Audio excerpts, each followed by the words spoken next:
इयत्ता चौथी वर्गाचा मूल्यवर्धनचा आपल्याला उपक्रम घ्यायचा आहे आणि या उपक्रमामध्ये आहे एक सुंदर गोष्ट.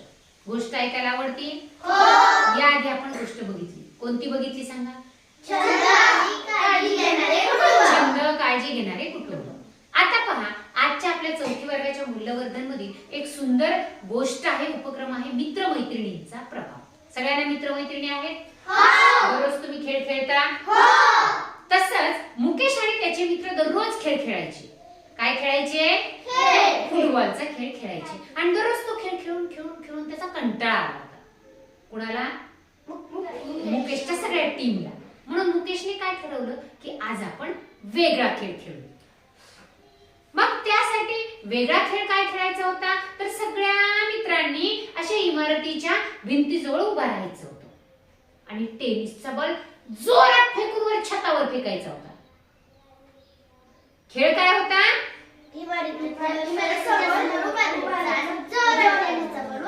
कुठं फेकायचा? छतावर, इमारतीच्या छतावर.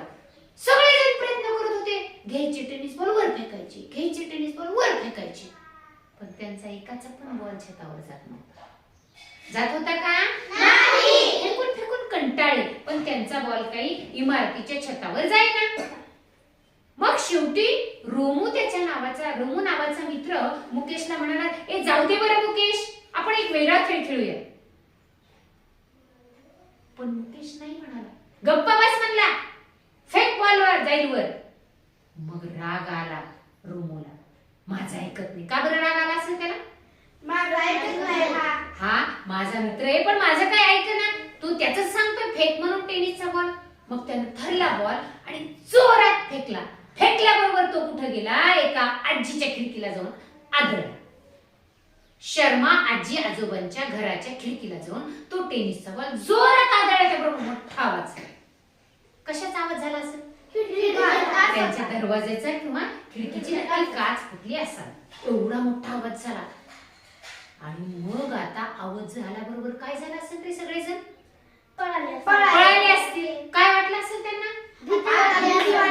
कशामुळे भीती वाटली असेल? आता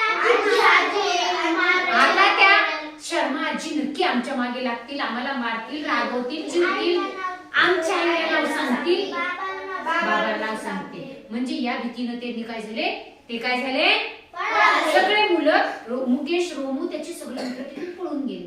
संध्याकाळी रोमूची आई कामावरून घरी आली आणि रोमूला विचारू लागली, अरे रोमू, तुम्ही शर्मा आजी आजोबांच्या घराजवळ खेळायत का? शर्मा आजी आजोबांच्या घराजवळ तुम्ही खेळत होतात का?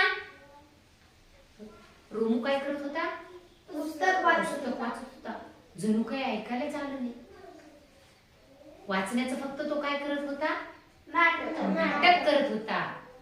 आणि मग त्याला माहित नसल्यासारखा चेहराच करून तो म्हणला, का ग आई, काय झालं? आम्ही तर नाही खेळलो.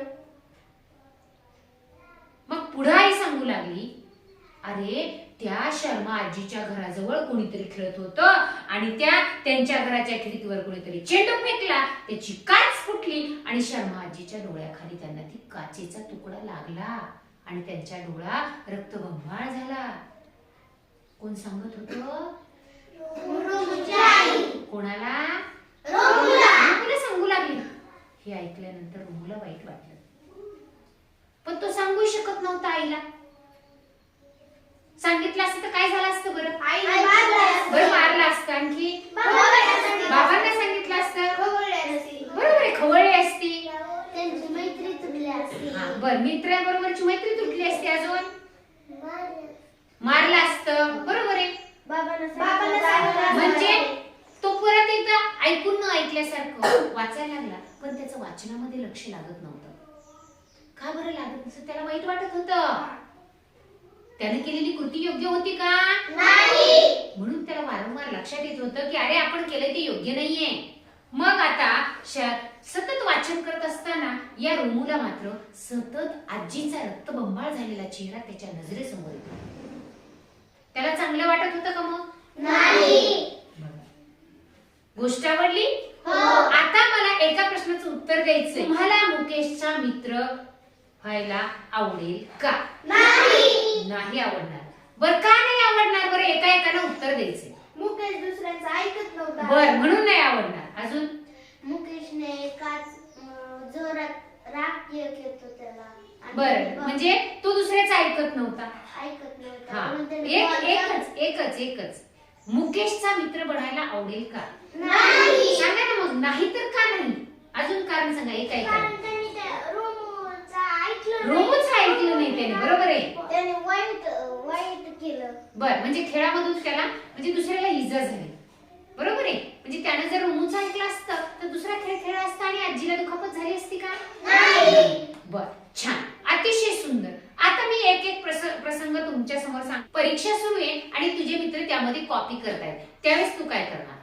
मी मॅडमला सरला जाऊन सांगेल ते कॉपी करतात.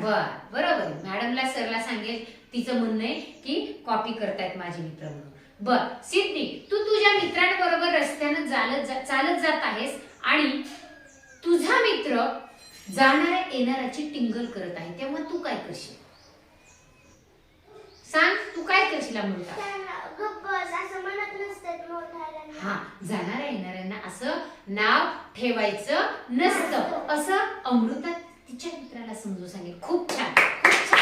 एक मुलीच्या उत्तरासाठी त्याला. आता तिसरा प्रसंग मी सांगणार आहे आरवीला. तुझे मित्र, तुझी मैत्रीण आहे सायली आणि सायली तुला सांगते एक दिवस, अगं आरवी, शाळेत कशाला जातेस? मी पण नाही जाणार आहे आणि तू पण जाऊ नको, दांडी मारायला सांगितले. त्यावेळेस तू काय करशील? मी जाते. बर, तू काय करशील की सांगितलं अमृताने, मग तू काय करशील? मी म्हणेन आपल्या मॅडम किती चांगल्या मायेने शिकवतात, तरी तू शाळा बुडवायला लागलीस. आपण शाळा बुडवायची नाही, शिकलं तरच मोठं असतं. म्हणजे असं समजून सांगणार ती. छान. आता बघा, मानवी, तुझी मैत्रीण सिद्धी आणि सिद्धीने तुला सांगितलंय चल आपण काय करूयात, पैसे चोरूयात आणि त्याची आईस्क्रीम खाऊयात. त्यावेळेस तू सिद्धीला काय सांगशील?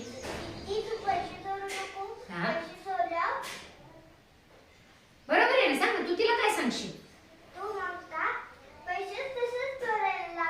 हा, म्हणजे तुला चोरी करायची सवय लागेल आणि चोरी करणं चांगलं आहे? म्हणजे चोरी करणं हा गुण कसा आहे? वाईट आहे. चोरी करायला पाहिजे का?